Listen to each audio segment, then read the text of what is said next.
على رسوله الكريم أما بعد فأعوذ بالله من الشيطان الرجيم بسم الله الرحمن الرحيم الحمد لله رب العالمين الرحمن الرحيم مالك يوم الدين إياك نعبد وإياك نستعين اهدنا الصراط المستقيم صراط الذين أنعمت عليهم غير المغضوب عليهم ولا الضالين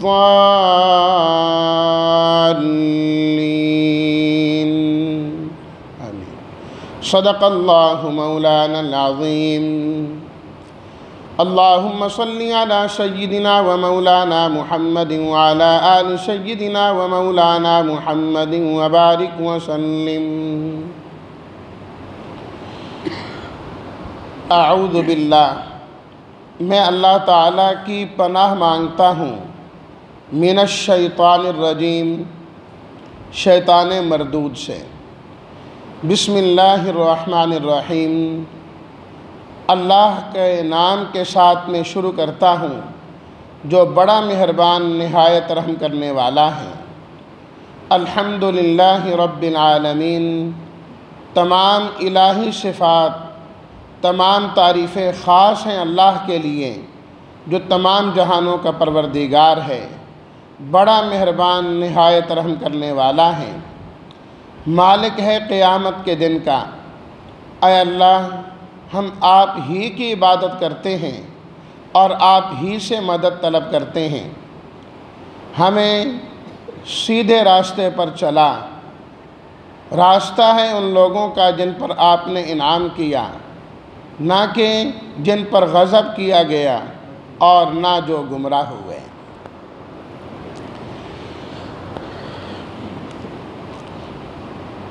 ابتدائی طور پر میں نے سورہ الفاتحہ کا ترجمہ کر دیا ہے۔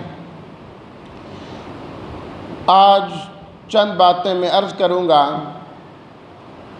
اعوذ باللہ من الشیطان الرجیم کے متعلق۔ قرآن مجید کے آغاز پر تلاوت کرتے ہوئے اعوذ باللہ کا پڑھنا سنت ہے۔ اعوذ باللہ پڑھ کے قرآن مجید کی تلاوت کو شروع کیا جائے۔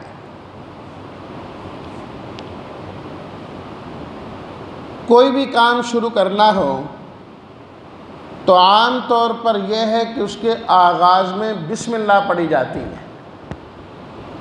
بسم اللہ الرحمن الرحیم پڑھ کے کام کا آغاز کرنا ہے، ہر اچھے کام کو۔ لیکن قرآن مجید کی تلاوت کرنی ہو تو بسم اللہ سے پہلے اعوذ باللہ بھی پڑھنی ہے، دونوں چیزیں، اعوذ باللہ بھی اور بسم اللہ بھی۔ تو گویا کہ اعوذ باللہ کا پڑھنا قرآن مجید کی تلاوت کے ساتھ جڑا ہوا ہے۔ جب بھی قرآن مجید کی تلاوت کریں گے، چاہے نماز کے اندر چاہے نماز سے باہر، تو پہلے اعوذ باللہ پڑھنی ہے۔ نماز کے اندر بھی جب قرآن مجید کی تلاوت شروع کرنی ہے، سبحانک اللہم پڑھنے کے بعد پہلے اعوذ باللہ پڑھیں گے، پھر بسم اللہ اور پھر قرآن مجید کی تلاوت شروع ہوگی۔ عام حالات میں بھی جب قرآن کی تلاوت کرنے لگیں تو پہلے اعوذ باللہ اور پھر بسم اللہ پڑھنی ہے۔ پھر قرآن مجید کی تلاوت کرتے کرتے درمیان میں ایک سورت ختم ہوئی اور دوسری سورت شروع ہوئی تو وہاں صرف بسم اللہ پڑھنی ہے، بسم اللہ الرحمن الرحیم، وہاں اعوذ باللہ نہیں پڑھنی۔ سوائے سورہ توبہ کے اور سورہ براءت کے کہ تلاوت کرتے کرتے جب درمیان میں سورہ براءت آ گئی، سورہ توبہ آ گئی تو وہاں بسم اللہ نہیں پڑھنی۔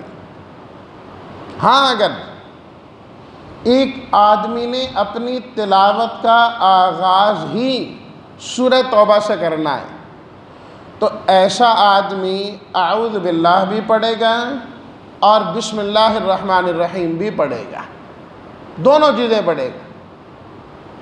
بہت سارے لوگ یہ سمجھتے ہیں کہ شاید سورہ توبہ کے شروع میں بسم اللہ پڑھنی ہی نہیں ہے۔ بھئی جب تلاوت کرتے ہوئے درمیان میں آ جائیں تو اس وقت نہیں پڑھنی۔ اگر تلاوت شروع ہی یہیں سے کرنی ہے تو پھر اعوذ باللہ بھی پڑھی جائے گی اور بسم اللہ بھی پڑھی جائے گی۔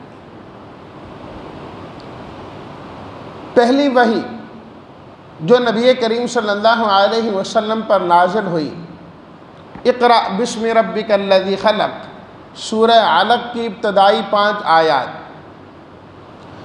تفسیر ابن جریر میں ہے، حضرت عبداللہ بن عباس رضی اللہ تعالی عنہما فرماتے ہیں کہ وہ جو پہلی وحی آئی تھی، جہاں اس میں 5 آیات تھیں سورہ علق کی، وہیں پر چند چیزیں اس وحی میں اور بھی تھیں۔ وضو کا طریقہ بتلایا گیا تھا اس میں۔ اسی پہلی وحی میں سورہ فاتحہ بھی نازل کی گئی تھی۔ سورہ فاتحہ کا نزول کئی مرتبہ ہوا ہے، اس موقع پر بھی نازل ہوئی۔ اسی طرح اس پہلی وحی میں نماز بھی تھی، پہلے دن سے ہی نماز تھی۔ آپ علیہ الصلاۃ والتسلیمات نماز پڑھ رہے تھے، حضرت خدیجہ رضی اللہ تعالیٰ عنہ بھی نماز پڑھ رہی تھی۔ گھر میں آئے اور آپ نے آ کے بتایا، نماز پڑھ رہے تھے کہ حضرت علی رضی اللہ تعالیٰ عنہ جو ابھی 10 سال کی عمر کے بچے تھے، وہ اندر تشریف لائے تو پوچھا کہ آپ کیا کر رہے ہیں؟ آپ علیہ الصلاۃ والتسلیمات نے انہیں سمجھایا، فرمایا آپ بھی ایمان لے آؤ۔ تو حضرت علی رضی اللہ تعالیٰ عنہ کہنے لگے کہ میں اس کے متعلق سوچوں گا اور ابا جان سے بات کروں گا۔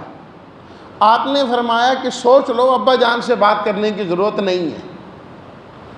تو اگلے ہی دن حضرت علی رضی اللہ تعالیٰ عنہ ایمان لائے اور اسلام میں شامل ہو گئے۔ تو پہلے ہی دن سے نبی کریم صلی اللہ علیہ وسلم نماز بھی پڑھ رہے تھے۔ پہلی وحی کے اندر نماز بھی موجود تھی، اور اسی طرح اسی پہلی وحی میں اعوذ باللہ من الشیطان الرجیم اور بسم اللہ الرحمن الرحیم بھی موجود تھی۔ جبریل امین اعوذ باللہ بھی سکھا کے گئے تھے پہلے ہی دن کہ اعوذ باللہ پڑھ کے پھر قرآن مجید کی تلاوت کا آغاز کرنا ہے۔ اب یہ ہے کہ باقی سب جگہ بسم اللہ الرحمن الرحیم ہے، ہر کام کے شروع کرنے میں، اور قرآن مجید شروع کرنے میں اعوذ باللہ من الشیطان الرجیم بھی ساتھ ہیں۔ اس کی وجہ کیا ہے؟ تفسیر معالم العرفان میں حضرت جعفر صادق رحمہ اللہ کا قول مذکور ہے کہ انسان جھوٹ بول بول کے، غیبت کر کے، غلط باتیں اپنے منہ سے نکال کے اور زبان سے نکال کے، گویا کہ اپنے منہ کو اور اپنی زبان کو ناپاک کر لیتا ہے۔ جب اللہ کا کلام پڑھنے کے لیے انسان بیٹھتا ہے تو اللہ تعالیٰ نے پہلے اعوذ باللہ من الشیطان الرجیم پڑھنے کا حکم دیا تاکہ اعوذ باللہ پڑھے تو اس کا منہ اور اس کی زبان پاک صاف ہو جائے۔ پاک صاف کرنے کے بعد وہ قرآن مجید کی تلاوت کا آغاز کرے اور اللہ کے کلام کی تلاوت کرے۔ اور اسی طرح دوسری وجہ یہ خود قرآن مجید کے اندر ہی مذکور ہے کہ جب اللہ تعالیٰ نے 14ویں سپارے کے اندر جو سورہ النحل ہے، وہاں پر اللہ تعالیٰ نے حکم دیا فَإِذَا قَرَأْتَ الْقُرْآنَ فَاسْتَعِذْ بِاللَّهِ مِنَ الشَّيْطَانِ الرَّجِيمِ، سورہ النحل کی آیت نمبر 98 ہے، 98۔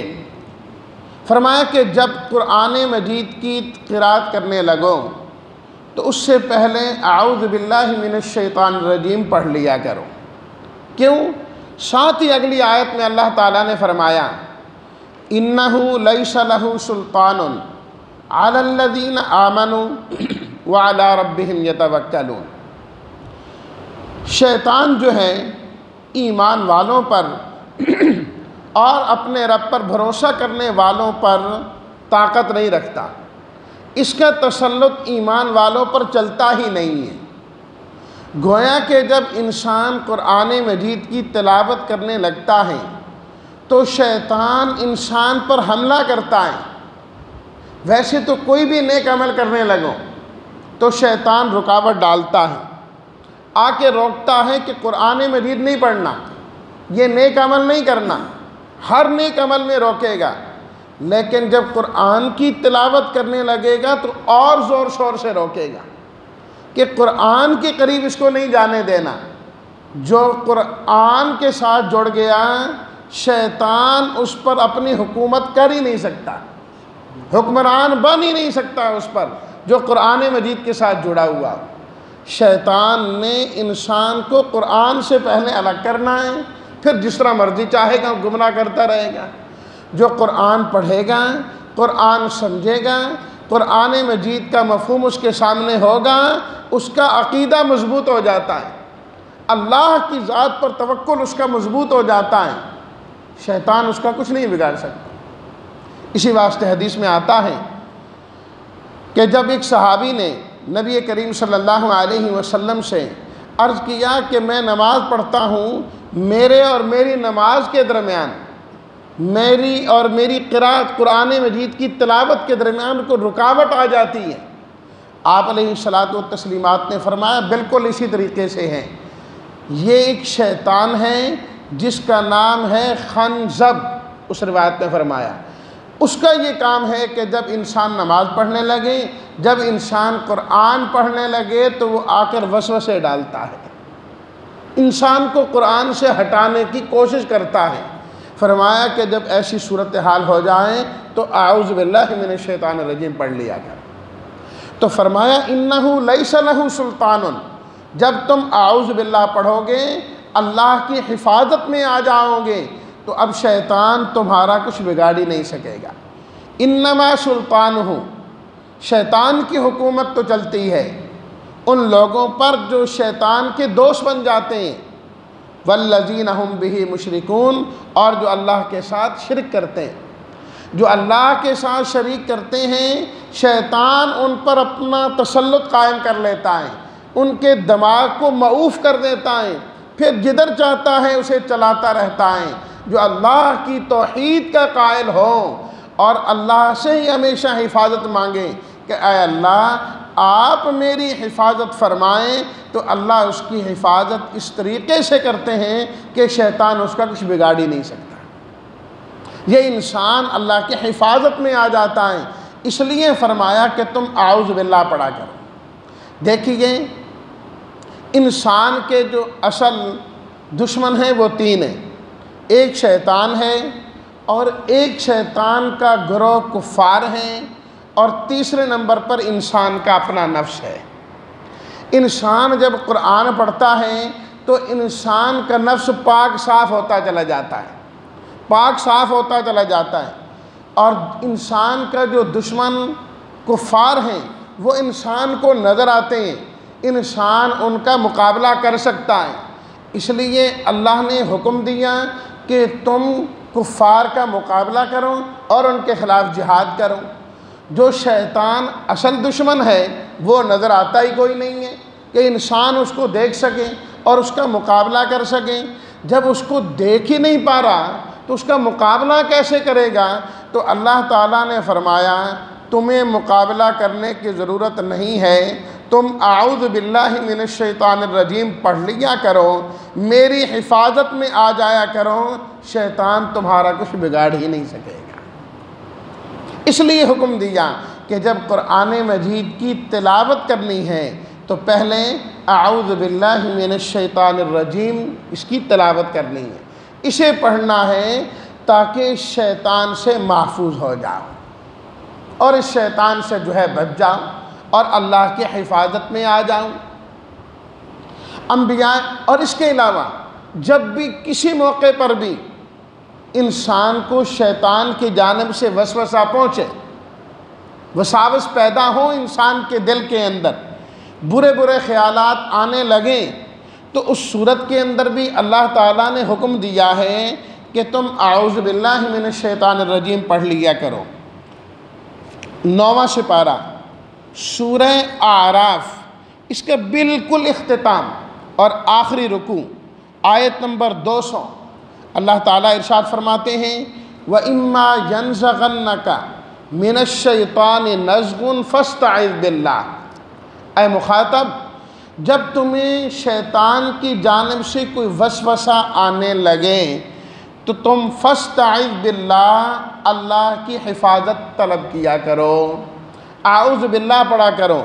انہ سمیع علیم، اللہ ہر وقت سننے والا اور جاننے والا ہے۔ جب پڑھو گے اللہ اسی وقت سنیں گے، اور اللہ کو معلوم ہے کہ کس لیے یہ حفاظت طلب کر رہا ہے، اس کا کیا معاملہ ہے، اللہ تعالیٰ اسے جانتے ہیں، اور اللہ تمہیں اپنی حفاظت عطا فرمائے۔ شیطان تمہارا کچھ نہیں بگاڑ سکے گا۔ تو اس لیے کبھی بھی کوئی وسوسہ ہو، کوئی برا خیال آ جائیں تو فوراً اعوذ باللہ، فوراً اعوذ باللہ پڑھنا ہے۔ نبی کریم صلی اللہ علیہ وسلم نے 2 شخصوں کو دیکھا، آپس میں لڑ رہے ہیں، اور ایک جو ہے بڑا غضبناک ہے، بہت غصہ ہے اسے، رنگ اس کا سرخ ہو گیا، اور اس کی جو ہے نا رگیں پھولی ہوئی ہیں۔ آپ علیہ الصلاۃ والتسلیمات نے فرمایا کہ مجھے ایک ایسا کلمہ معلوم ہے، اگر یہ آدمی وہ کلمہ پڑھ لیں تو اللہ تعالیٰ اس کے سارے غصے کو اور حالت کو ختم فرما دیں گے۔ فرمایا وہ ہے اعوذ باللہ من الشیطان الرجیم۔ یہ کلمہ پڑھو، سب شیطانی اثر جو ہے وہ ختم ہو جاتا ہے، ختم ہو جاتا ہے۔ قرآن مجید کے اندر اللہ تعالیٰ نے انبیاء کرام علیہم الصلاۃ والتسلیمات کی تعوذات ذکر کیے کہ فلاں موقع پر انہوں نے اس طریقے سے پناہ مانگی، اس طریقے سے پناہ مانگی، اور نبی کریم صلی اللہ علیہ وسلم کے جو تعوذات ہیں وہ احادیث میں موجود ہیں۔ اور قرآن مجید کا جو اختتام ہوتا ہے، آخری 2 صورتیں، اس کے اندر بھی یہی تعوذ ہے، قل اعوذ برب الفلق من شر ما خلق، قل اعوذ برب الناس ملک الناس، جس کی تفسیر ان صورتوں کے دروس میں ذکر کر چکا ہوں، تو وہاں پر بھی اسی چیز کی پناہ ہے۔ تو اب آئیے ان کے الفاظ پر۔ سب سے پہلے اعوذ باللہ، اعوذ کا معنی ہوتا ہے حفاظت مانگنا، پناہ طلب کرنا۔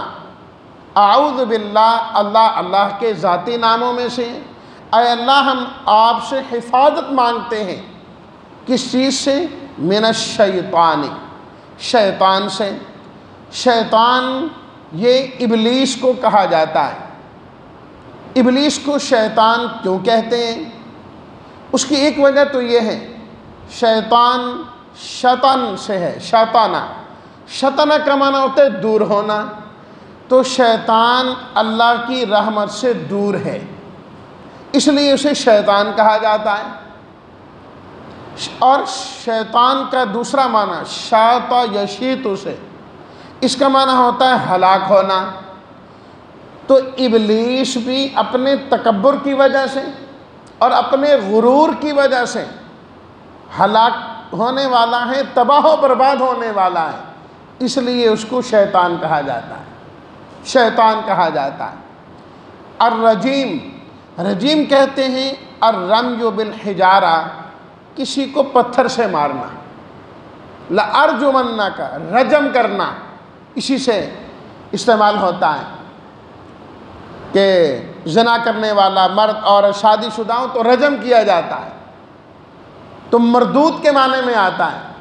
تو شیطان بھی اللہ کی بارگاہ میں رد کر دیا گیا ہے، مردود ہے، اس وجہ سے اسے رجیم کہا گیا ہے۔ تو یہ ہوا اعوذ باللہ من الشیطان الرجیم۔ تو قرآن مجید کی تلاوت سے پہلے اہتمام کے ساتھ اسے پڑھنا چاہیے، تاکہ انسان شیطانی اثرات سے محفوظ ہو جائیں اور رحمانی خوبیوں کو، صفات کو حاصل کرنے کے قابل ہو جائیں، اور اس کے بعد جو ہے قرآن کی تلاوت شروع کریں۔ اللہ ہم سب کو شیطان مردود کے وساوس سے محفوظ فرمائیں، اور اللہ ہم سب کو قرآن مجید کے ساتھ وابستگی کی توفیق عطا فرمائے۔ الحمدللہ رب العالمین والصلاة والسلام